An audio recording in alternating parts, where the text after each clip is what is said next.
Mesdames, messieurs, je m'excite le beau lot. Je suis pas capable de jouer avec ça. Aïe, aïe, je me suis pété la tête. Ça, c'est une gracieuseté de mon ami ici de chez Velux, n'est-ce pas? Et qui va me parler des fenêtres pas très, très spéciales, télécommandées. Exact. Qu'est-ce que c'est ça? Exact. On a des puits de lumière qui sont faits pour hors portée. Et puis dans des salles où c'est très, très haut, nous avons un système télécommande qui peut faire opérer soit des accessoires, comme le Vénitien. C'est merveilleux. Et aussi ouvrir la fenêtre. Et tout ça, c'est avec un télécommande à distance qui ressemble à une télécommande pour un téléviseur, par Exact. exemple. Ou un clavier au mur. La beauté du système, c'est qu'on a une petite plaque en bas. Et puis cette plaque-là est installée à l'extérieur de la fenêtre. Quand il y a de la pluie à l'extérieur, à ce moment-là, la fenêtre ferme tout seul. Non. C'est exact. C'est merveilleux. Puis l'autre plaque à côté, est-ce qu'elle rouvre quand la température, disons, atteint une température trop élevée ou non? Malheureusement. Non, ben je sais pas. C'est rendu tellement sophistiqué. Mais c'est merveilleux. Ça, c'est la plaque qui est installée au mur. OK. D'accord? Ou peut être opérée avec la télécommande. Et puis, c'est cette plaque ici qui est installée juste à l'extérieur. Donc, le puits de lumière est ouvert. Il y a de la pluie qui tombe, et puis en ce moment-là, ça ferme automatiquement. Alors, c'est une pellicule sensible qui envoie la commande. Est-ce qu'on peut imaginer installer un système comme celui-là ailleurs que dans un puits surélevé? Est-ce qu'on pourrait, par exemple, installer toutes les fenêtres de la maison comme ça, ou si ça viendrait mêlant? C'est des possibilités qui s'en viennent sur le marché. Normalement, les compagnies de fenêtres vont commencer à offrir ça d'ici quelques temps. Mais au niveau des puits de lumière, on est absolument des premiers sur le marché qui le fait. Bien, c'est fantastique, M. Sanson. Bien, je vous remercie infiniment. C'est vraiment une belle découverte. Puis merci pour le beau lot. Je pense que j'ai beaucoup de pratique à faire. Non, ça marche vraiment pas, ça. Ça fait trop longtemps que j'ai fait ça. Poussez-vous, c'est très dangereux, très dangereux. Je suis à côté d'une machine. Comme vous pouvez voir, c'est assez... impressionnant, finalement. C'est assez perfectionné aussi. Et je m'apprête, c'est Nordic Track qui fait ça. Et c'est un appareil complet simulateur de ski de fond. Alors, j'ai Scott à mes côtés qui m'a expliqué tout à l'heure comment ça fonctionne. Alors là, vous allez voir l'essai. Alors, thank you, Scott. Il m'a dit d'embarquer là-dessus, de tenir ça ici. Et là... OK! Qu'est-ce qui se passe? What's the matter, Scott? Stand up nice and straight. OK. Je pense que... Non! c'est fou, mes pieds. Ah ah! OK, parfait. Ça va sûrement beaucoup mieux. Oh! OK. Là, c'est pas pire. Je pense que je l'ai. C'est bon. C'est mieux? Oui. OK. Alors là, c'est de faire des petits pas qu'il m'a dit, mais c'est pas évident parce qu'il y a de la résistance. Ça fait travailler les abdominaux, ça fait travailler les jambes. Et là, il m'a dit, une fois qu'on est assez confortable avec ça, do you think I can add the arms now, Scott? You Certainly. think or I'll fall? No. Oh no, you said to balance the arms. That's right. Like this? Oh my God! OK, c'est pas évident. Je vous dis tout de suite, là, c'est pas évident. Du calme, de la concentration. J'ai touché un serpent la semaine passée. Certain que je peux maîtriser cette machine d'enfer. OK, ça va bien. Okay, Ça va hang bien? on here. Oui? And still use your hands up there. OK. Get going. Ah oui, continuez, And c'est there ça. you Faut go. continuer. D'accord, faut continuer, je continue. C'est merveilleux. Et là, on va peut-être rajouter les bras. Anytime. OK, and I do this. That's right. Petit problème de coordination ici, mesdames, messieurs. Je suis sûre, et j'ai déjà très, très chaud. Je suis sûre que c'est formidable comme exercice. How much calorie does it burn an hour? About 350 to 400 calories an hour. OK, alors 400 calories par heure. Je ferai pas une heure. Ça, je vous imposerai pas ça, mesdames, messieurs. Thank you so much, Scott. That was a lot of fun. It looked like C'est you were chez having Nordic fun. Track. Oh yes, that was funny. That was pretty sensational. I hope I didn't mess up your machine. Nope. C'est chez Nordic Track. We're at the Rideau Center too, so you can tell people to come and see us. Alors, au Centre Rideau aussi, vous pouvez venir voir ces merveilleux appareils qui tiennent en forme. Thank you. Merci. OK, alors tant qu'à transpirer, là, me voici à un autre kiosque où on parle de conditions physiques et on a ici des haltères nouveaux genres. Paul, de quoi s'agit-il? C'est des dumbbells, OK? Si tu veux, il y a beaucoup d'espace si tu veux quelque chose qui porte 5 à 45 livres pour les différents dumbbells, puis bien, c'est fait tout ensemble, OK? OK. C'est vraiment facile, tu changes 5, ça c'est 5 livres, 5 livres, OK? OK. Ou bien jusqu'à 45, OK? Wow. Ça dépend à quel niveau tu veux, OK? OK, Tu bien, juste essayons là, je sais pas moi, à 10 livres. 10 livres, OK, c'est vraiment facile. Tu regardes ici, ça indique par la couleur, 10 c'est noir, c'est la première. Oui. Juste mettre là-bas. Puis ensuite, Oui, je t'enlève, OK? C'est vraiment bien à cause que ça t'aide les joints, OK? Ça fait toute cette force sur sur le... ça fait de la résistance puis ça évite les poignets de plier, c'est ça? Toute cette tension qui exige sur le joint, c'est dévié à cause que ça, tout c'est sur les muscles. D'accord, Puis d'accord. bien, si tu veux seulement utiliser tes joints, juste mis là-bas comme ça. Ah, c'est une excellente idée. Ça dépend à toi, qu'est-ce que tu veux. Quel genre d'exercice? Exactement. Est-ce que je peux Ouais. l'essayer? Oui, si tu veux. Alors, on prend ça. Ça, c'est 10 livres quand même, c'est pas trop pire. Alors, vous me disiez que si je veux faire des Muscles, curls... bien, tous les différents exercices, OK? Ça peut t'aider n'importe quel endroit. On peut pas s'en servir pour les jambes, par exemple. Non, par c'est contre. vraiment facile. Si tu enlèves les deux, OK? Oui? Puis les squats, OK? Oui. Et peut-être c'est un petit peu plus fort à cause que... Ce sera pas pour moi, ça, c'est officiel, parce que même à 10 non, livres... non. OK. Si tu prends comme ça ou bien lève debout, OK? C'est vraiment facile. À n'importe quelle manière tu la tiens, Alors, ça rend en place les bars, ce qu'on appelle les barbells en bon français. ça fait tout. Oui. Ben, c'est un beau système, ça s'appelle The Block. Les power blocks, oui. Et Oui. c'est originaire des États-Unis, fait aux États-Unis. Oui, c'est fait tout aux États-Unis. Puis bien, on porte ici à Gym Systems, OK? On a 3 locations ici. Un à l'est, c'est Ogilvie Road, à côté d'O'Toole's. Puis bien, juste à Central dans l'Ottawa, Bank P. Catherine. À l'autre bord, c'est à Morrison Drive. Parfait. De Lee Valley Tools. Ben, merci beaucoup, Paul. On sait tout maintenant sur les nouveaux poids et haltères à la mode. Merci. OK? Merci. Ah, bonjour! Ah, ben c'est tous ces exercices-là, tu sais. Mais moi, j'ai trouvé là, une place ici fantastique. Là, c'est les lits Craftmatic. Imaginez-vous donc, c'est le vrai bonheur. Regardez ça, la posture idéale. Moi qui ai mal au dos, hein, moi qui ai toujours courbaturé. Puis ça fait des choses vraiment fantastiques, ce lit-là. C'est vraiment formidable. D'ailleurs, c'est silencieux, ça change de posture. C'est merveilleux, c'est formidable. Puis Michel ici, là, qui est un inconnu qui dirige mon lit depuis tantôt, qui me fait faire toutes sortes de choses, là, comme par exemple, ah boy. Ah boy, voyez, genre. Mais c'est tout en douceur, on n'entend pas de bruit de moteur ou quoi que ce soit. C'est oh boy. Oh boy, qu'est-ce que c'est? Ça shake! Ça vibre! C'est merveilleux! C'est fantastique! Vous avez 2 systèmes de massage. 2 systèmes de massage?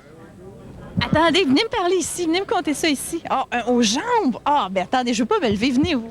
Comptez-moi ça. Un aux jambes et un au dos. C'est ça. Puis on a un système de vague aussi qui fait une rotation pulsative entre les 2 systèmes de massage existants.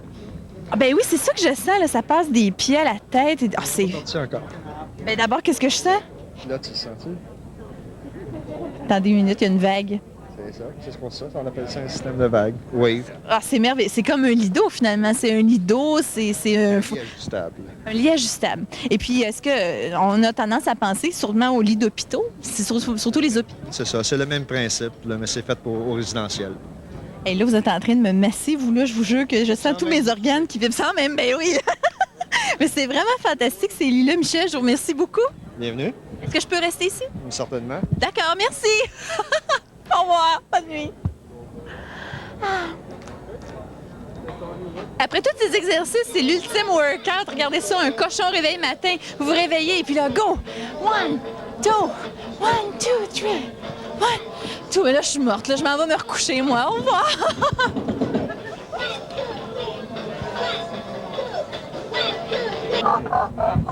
Là, messieurs, on a toujours voulu faire quelque chose sur les cochons graissés. Il est pas graissé, mais il est graisseux un peu. Ça n'a pas de bon sens de se réveiller avec ça. Je peux pas penser à ça. Merci, bonsoir. Peut-être lui qui est mieux. Bon, d'accord. Le hennissement, merci, bonsoir. Lui, il fait quoi? Il fait rien. Il est muet, celui-là. Ça? Merci. Good morning, you two. C'est merveilleux. Combien de personnes parmi nous sommes toujours à la course, pas le temps de manger, vite, on a une réunion, faut aller s'entraîner, les enfants à garderie, il y a toujours quelque chose à faire et toutes les raisons sont bonnes des fois pour sauter des repas, ce qui n'est pas bon pour vous. Alors, au lieu de courir en vitesse et d'aller se chercher une patate frite ou un café avec un beigne en vitesse et puis manger ça et puis penser qu'on s'est nourri finalement. On a une belle alternative ici, ça s'appelle Boost. C'est une boisson nutritive qui peut remplacer un repas. Alors vous prenez ça, ça contient tout plein de belles valeurs nutritives en fin de compte, de protéines. C'est très, le taux de gras est très faible aussi. Et vous pouvez justement poursuivre votre journée et avoir tous les Toutes les vitamines dont vous avez besoin avec cette boisson. La beauté de ça, on me disait, c'est que pour quelqu'un avec ma taille ou à peu près, l'équivalent de 4 boissons comme ça, vous voyez, c'est quand même pas très gros, ça équivaut à toutes les vitamines et protéines et tout nécessaire pour une journée. Alors, c'est quand même bien. Et là, je vais m'apprêter à écouter. Alors, est-ce que je peux... Oh oui, voilà. Alors, j'en ai un à la vanille ici. Alors, on va goûter à ça. Ça a l'air assez consistant, en effet. Ça goûte le mélange à gâteau pas cuit. Mais c'est très bon, c'est très bon. En fait, c'est un peu sucré. Et puis, si je peux vous donner juste comme exemple, là, une barre de chocolat, ce qu'on aurait tendance à prendre pour collationner, en fin de compte, et manger en vitesse, ça comprend 254 calories. Boost, une boisson comme ça en contient 235, mais une barre de chocolat contient 51 de gras, alors que ça en contient 21 Et les protéines dans une barre de chocolat, vous imaginez bien, c'est pas très élevé, 6 Boost en contient 20 Alors, c'est une belle alternative. Il y a plein de saveurs, fraises, pêche, mocha, vanille, chocolat. Il y en a pour tous les goûts, alors pourquoi pas? Santé! On est entouré d'un monde d'eau, de bulles et ça donne le goût de l'été partout. Monsieur Daniel Matt de chez Mermaid, bonjour. Bonjour. C'est quoi la tendance cette année, en fait, de piscine de bain tourbillon? Dans le bain tourbillon, surtout celui-ci, c'est un nouveau modèle, c'est un 740i qu'on appelle. C'est proche d'un 747, ça vole pas, oui, hein? ça raison. Ça concept, il y a beaucoup de mini-jets qu'on appelle à l'extérieur et puis ensuite de ça, il y a un concept d'air qui vient à l'intérieur de ça. Et puis c'est environ un 6 places qu'on appelle et puis c'est un bain d'extérieur. Uniquement? Ça s'installe qu'à l'extérieur? À l'extérieur et intérieur, mais ça vient avec... c'est complètement de foam, de styrofoam, quelconque, mais ça vient qu'un couvert. Mais c'est rendu populaire à cette heure à l'extérieur des maisons et tout. C'est un de ces bains qu'on peut utiliser toute l'année, même en hiver? Oui, c'est fait surtout pour l'hiver. La plupart du monde, à ça, c'est rendu très populaire, qu'ils mettent ça à l'extérieur des maisons et qu'ils usent ça l'année. C'est une espèce de thérapie, en fin de compte. On sort à moins 10, moins 20, on embarque dans le bain. Oui, c'est bien ça. C'est un genre de thérapie. Puis c'est reconnu à cette heure. Le monde sort de leur maison à l'extérieur, sur un deck, et embarque dans ces bains-là, oui. OK, alors ça, c'est pour le bain tourbillon. Oui. Est-ce que ça se vend quand même en été? Parce qu'un bain tourbillon, normalement, on pense que c'est quelque chose qui est chaud. Est-ce que ça se vend autant l'été que l'hiver? C'est plutôt à l'automne que ça se vend, que le marché est très, très fort là-dessus pour la saison hivernale. C'est rendu très populaire. Okay. Mais le monde les utilise en été, mais en se servant l'eau un peu moins chaude, qu'on dirait. Absolument. Puis en fait, de piscine, j'en vois là-bas qui sont... Oui. Vous voulez venir avec moi? On va aller voir ça. Sont très petites. Est-ce que ça c'est juste un démonstrateur et puis ça vient en dit... Il n'y a pas une piscine qui se vend à cette grosseur-là. Il me semble qu'on ne peut pas faire des largeurs ou des longueurs de piscine dans un format comme ça. Ça, c'est des piscines conçues seulement pour faire des démonstrations. C'est des piscines qui sont coupées à les manufactures, qui sont d'environ 8 pieds de diamètre. D'accord. Ça n'existe pas en temps normal. C'est plutôt les grandeurs 15 pieds, 12 pieds, 21, 24. Là. Ça, ici, c'est conçu seulement pour les démonstrations qu'on appelle. C'est des petites piscines de 8 pieds. Parfait. Et puis, en fait, de popularité, est-ce que c'est toujours la piscine hors terre ou la piscine creusée? Est-ce qu'il y a une tendance encore là cette année? C'est toujours la piscine hors terre qui est toujours la plus populaire, surtout sur le côté du Gatineau, le Québec, qu'on appelle. Ici, sur le côté de l'Ontario, c'est toujours encore la piscine creusée qui est la plus populaire. À quoi vous attribuez cette différence-là? On n'a aucune raison. Le marché du Québec a toujours été pour la piscine hors terre, puis l'Ontario pour la piscine creusée, plutôt on n'a aucune idée pourquoi est-ce que ça s'applique plus un ou l'autre. Il y a une grosse différence de marché conçu au Québec. Dans la province de Québec totale et la province d'Ontario, le marché est complètement différent dans les piscines. Bien, vous m'apprenez quelque chose. Là. J'aurais pas pensé. Puis surtout, si vous dites qu'il n'y a aucune raison apparente à cet état de fait. Le marché a été conçu de même. Ouais. Eh bien, mais coudonc, hein? Coudonc, on en découvre tous les jours. Bien, je vous dis, cette piscine-là donne vraiment le goût d'aller se jeter dedans, mais je vous dis, la température actuelle, j'espère que c'est pas représentatif, là. Il n'y a pas de chauffe-eau, hein, dans cette piscine-là? Non, cette piscine-là n'a pas de chauffe-eau. C'est une piscine qu'on appelle ça, c'est un nouveau concept de piscine. C'est une on-ground pool. C'est une piscine creusée qui est installée hors terre. Comment une piscine peut-elle être creusée et hors terre? Une piscine creusée installée hors terre, c'est des panneaux de piscine creusée qu'on appelle, là, et puis être installée hors terre. C'est surtout un concept pour le monde qui sont installés sur la roche, qui ne sont pas capables de se faire installer une piscine dans la terre. On installe maintenant un concept d'une piscine creusée qui est installée hors terre avec ce qu'on appelle un deck autour et une clôture qui est disponible sur l'autre. Puis le gros ballon vient avec? Le gros ballon est inclus, oui. Merci beaucoup, M. Matt. Bienvenue. Bonjour.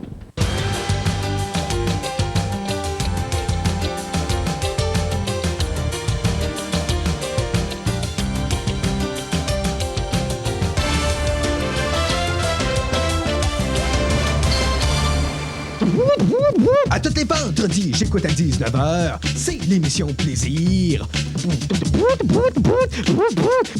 Plaisir sur les ondes de Roger. Sur les ondes de Roger. À tous les vendredis. J'écoute à 19h. Sur les ondes de Roger. À toutes les vendredis, j'écoute à 19h. Plaisir sur les ondes de Roger. À l'émission Plaisir, cette semaine, on vous suggère une sortie bien intéressante, bien différente et originale aussi. Il s'agit de la pièce Chassé-croisé qui est à l'affiche ici à l'Université d'Ottawa jusqu'au 29 avril. Tout de suite après cet extrait qu'on vous présente, je rencontre les 3 metteurs en scène de cette pièce qui sont des étudiants à l'Université d'Ottawa.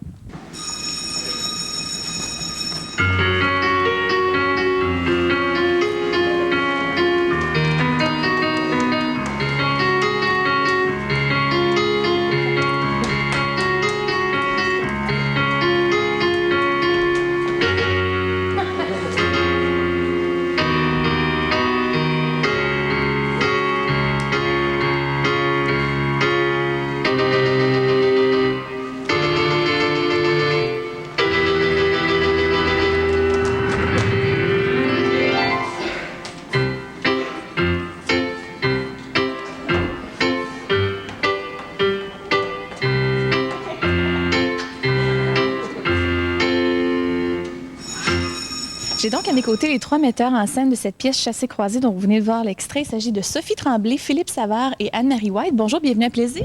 Bonjour. Ce que vous avez fait, c'est un concept assez nouveau, c'est original. C'est une collaboration avec le Théâtre du Trillium, d'après ce que j'ai compris. Et il s'agit de 3 pièces bien différentes, mais qui ont un filon commun, qui semble être l'amour. Est-ce que c'est bien ça, Anne-Marie? Oui, c'est l'amour, les liaisons à travers le temps. Ce qu'on a fait, c'est qu'on a pris 3 pièces qui sont de style vaudeville.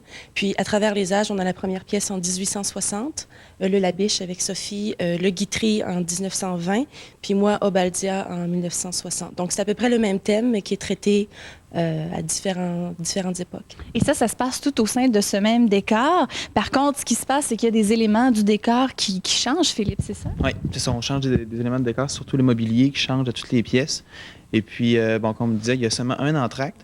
Par conséquent, il y a un changement qu'il faut qu'on fasse à vue au début.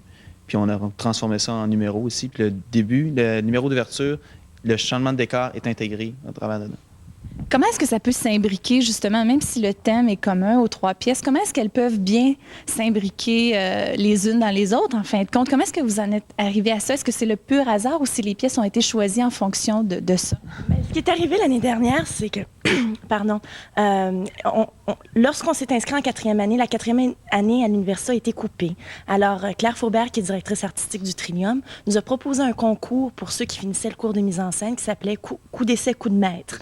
Alors, il y avait 3 places au concours pour faire une mise en scène, leur première mise en scène professionnelle l'année suivante avec des comédiens professionnels et toute une équipe du Trillium. Et finalement, ça a été nous 3 qui étaient retenus, puis ça tombe bien parce qu'on est 3 personnes qui s'adorent, on est des bons amis depuis longtemps. Puis, au niveau du concept du spectacle, c'est du travail, c'était des réunions, puis c'est de donner une vision globale, d'arriver à un compromis où tout le monde était bien, de fonctionner là-dedans. Puis après ça, tout le monde avait une tâche respective à faire dans le spectacle. On s'est pas pilé sur les plates-bandes, on a été très respectueux, très à l'écoute aussi du travail des autres, avec beaucoup de feedback aussi. Je me souviens, la première fois, on a juste vu l'enchaînement des autres spectacles à peu près 1 semaine et demie avant l'ouverture du spectacle. Puis ce qu'on est allé faire, c'est qu'on est allé prendre une petite bière toutes les 3 après, puis on s'est donné des notes mutuellement. Ah, ça, je verrais ça un petit peu plus comme ça, puis ça pourrait être encore plus poussé. Puis ça a été vraiment un exercice formidable pour nous 3. En tout cas, je peux parler en jeu, là. Pour moi, ça a été formidable de travailler avec ces 2-là.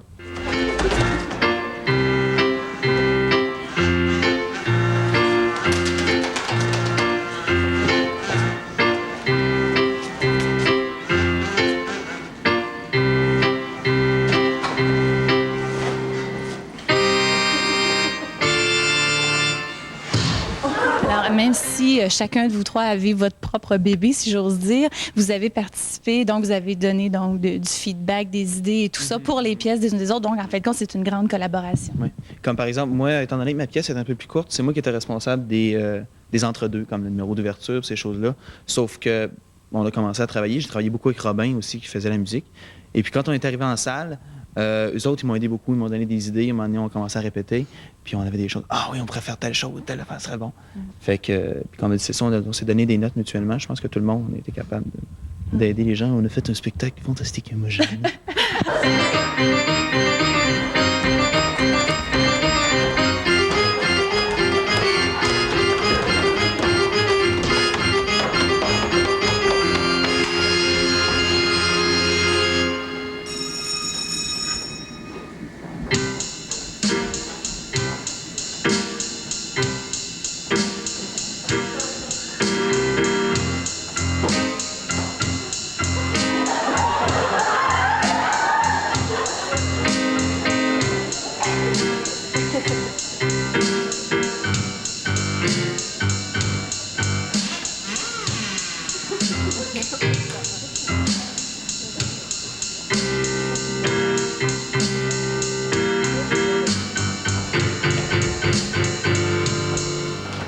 J'aimerais savoir, au niveau des 3 pièces comme telles, est-ce que ce sont les mêmes comédiens qui reviennent dans chacune des 3 pièces? C'est-à-dire qu'il y a 5, on se partage 5 comédiens, il y a 9 personnages comme tels. Donc, la plupart des comédiens reviennent au moins 2 fois. Si c'est pas dans un numéro, c'est dans une pièce. Alors, c'est pas mal bien partagé. Alors, ces comédiens-là, ce sont, je les avais ici, attendez donc, Robin Deneau, Mario Gendron, Suzy Marchand, Sacha Dominique Normand, Marc-Antoine Picard et le maître du trafic. Philippe, c'est ce que vous disiez tout à l'heure. Est-ce que ces comédiens-là sont tous des comédiens professionnels ou s'il y a également des étudiants? Mais ça, c'était une des contraintes, disons, de la distribution quand on a eu à faire le choix l'année passée. Il fallait que ce soit des étudiants du département. Donc, la production au complet, c'est des gens du département qui sont passés par le département, mais qui avaient quand même au moins 5-10 ans d'expérience. Donc, ce sont des professionnels. Puis, c'est ça qui est intéressant, c'est qu'il y en a plusieurs qui sont revenus ici, puis il n'y avait jamais, ça faisait 10 ans qu'ils n'étaient pas venus à la salle académique, par exemple, qui rejouaient, puis ça leur rappelait des bons souvenirs.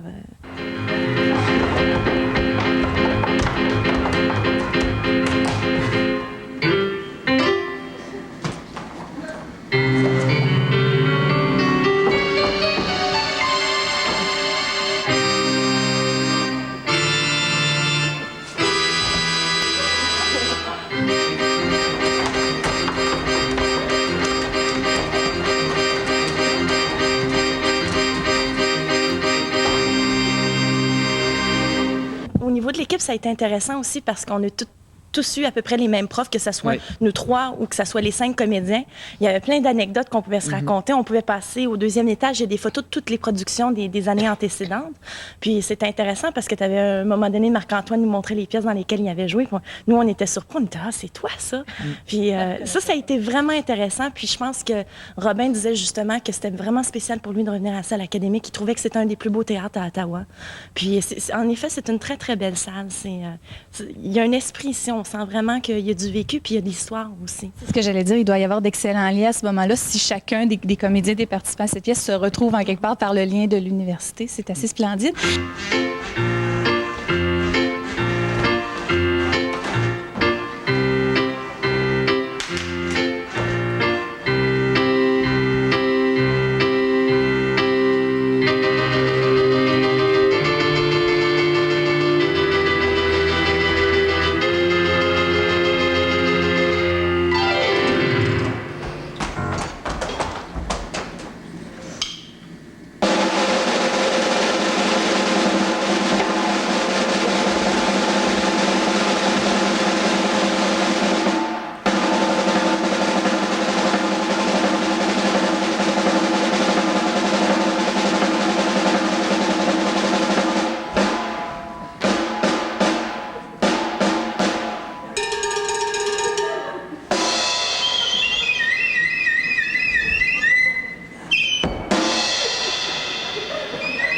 Vous me parliez des professeurs tout à l'heure. Quelle est justement l'implication des profs pour cette pièce? Est-ce qu'ils vous laissent entière latitude ou s'ils ont quand même un certain droit de regard ou s'ils se permettent de vous dire « ben telle chose, moi je verrais plutôt ça comme ça, Philippe? » Non, la collaboration s'est faite surtout au niveau technique, au niveau des lieux.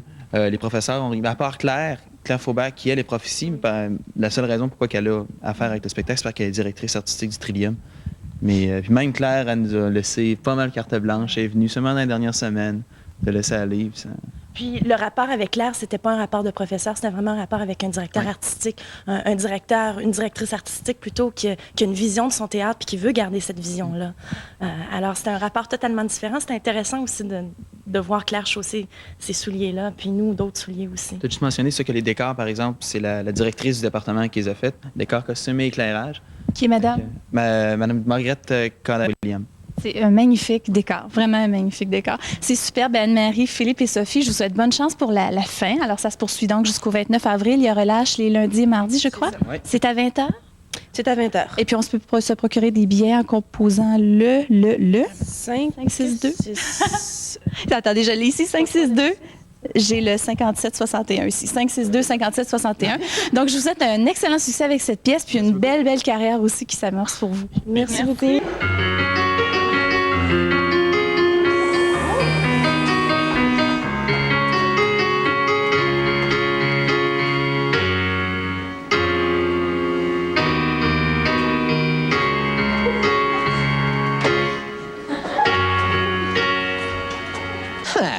la semaine quand je rentre de travailler.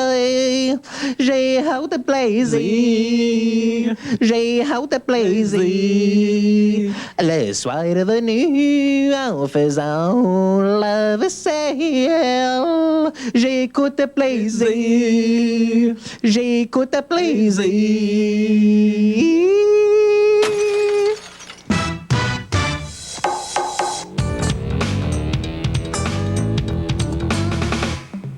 Well.